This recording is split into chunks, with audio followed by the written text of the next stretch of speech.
எல்லாரும் எப்படி இருக்கீங்க? நல்லா இருக்கீங்களா? ஃப்ரெண்ட்ஸ் சப்ஸ்கிரைப் பண்ணுங்கள் ஃப்ரெண்ட்ஸ். அப்படியே பக்கத்தில் இருக்க பெல் ஐக்கானை கிளிக் பண்ணுங்கள். கிறிஸ்பியானதுன்னு இதான் கிறிஸ்பிங்க, அப்படி மொறுமொறுன்னு இருக்கும். ஃப்ரெண்ட்ஸ் இன்றைக்கி நம்ம வீட்டு குட்டீஸ் ஸ்கூல் விட்டு வர டைமில் வீட்டில் ஒன்றுமே இல்லாத நேரத்தில் தோசை மாவு எப்போவுமே எல்லார் வீட்லேயுமே வச்சுருப்போம். அந்த தோசை மாவு வச்சு சிம்பிளாக ஒரு ஸ்நாக்ஸுங்க. அதுக்காக ஒரு கப்பு தோசை மாவு எடுத்து வச்சுருக்கிறேன். இதில் ஒரு அரை டீஸ்பூன் மஞ்சள் பொடி சேர்த்துக்கலாம். தோசை மாவுலேயே உப்பு இருக்கும், இருந்தாலும் கொஞ்சமாக உப்பு சேர்த்துக்கலாம். இது கூட பொடியை கட் பண்ணி எடுத்த கருவேப்பிலை, அடுத்ததாக பொடியை கட் பண்ணி எடுத்த பச்சை மிளகாய், அடுத்ததாக பொடியை கட் பண்ண இஞ்சி, கொஞ்சமாக மல்லி இலை, அரை பல்லாரியை நல்லா பொடியை நறுக்கியிருக்கேங்க. இப்போ இதை உள்ள சேர்த்துக்கலாம்.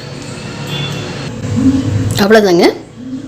நம்ம தோசை மாவு போண்டாக்கு சேர்க்க வேண்டியது எல்லாமே உள்ளே சேர்த்துட்டேன். இப்போ நல்லா இதை மிக்ஸ் பண்ணிக்கலாங்க. மாவில் நம்ம சேர்த்துருந்த வெங்காயம் மஞ்சள் பொடி எல்லாம் ஒன்று சேர நல்லா மிக்ஸ் பண்ணிக்கலாம். தோசை மாவில் உளுந்து மாவு அதிகமாக இருக்கிறதுனால நம்ம போண்டா சுடும் போது நல்லா கிறிஸ்பியாக நல்லா மொறுமொறுன்னு சூப்பராக வருங்க. இப்போ எல்லாம் ஒன்று சேர நல்லா மிக்ஸ் பண்ணிக்கலாம்.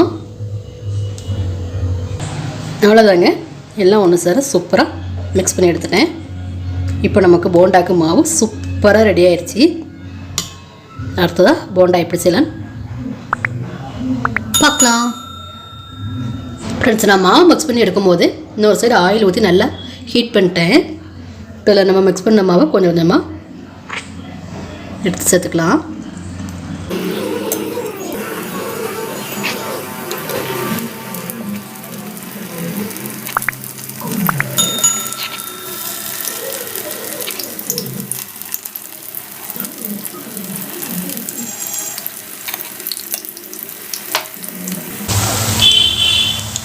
கொஞ்சம் மெதுவாக திருப்பி கொடுத்துக்கலாம்.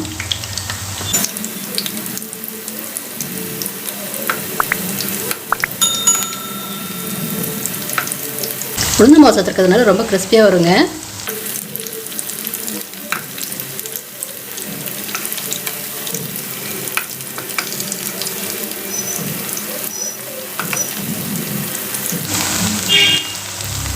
ஃப்ரெண்ட்ஸ் இப்போ பாருங்கள், நான் திருப்பி போட்டு நல்லா கிறிஸ்பியாக ரெண்டு சைடும் சூப்பராக வந்துருச்சுங்க.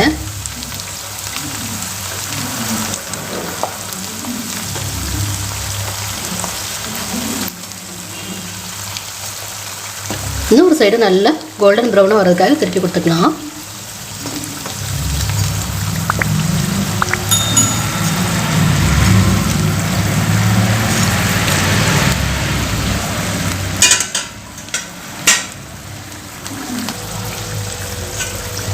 இப்போ ரொம்ப கிறிஸ்பியாக வந்துருச்சுங்க. இப்போ ஆயிலை வடித்து தனியாக எடுத்துக்கலாம்.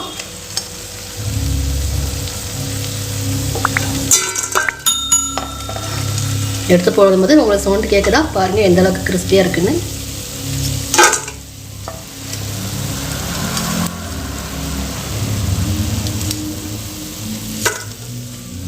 ஃப்ரெண்ட்ஸ் லைக் பண்ணுங்கள், ஷேர் பண்ணுங்கள், மறக்காமல் சப்ஸ்கிரைப் பண்ணுங்கள், தொடர்ந்து சப்போர்ட் பண்ணுங்கள். தேங்க்யூ.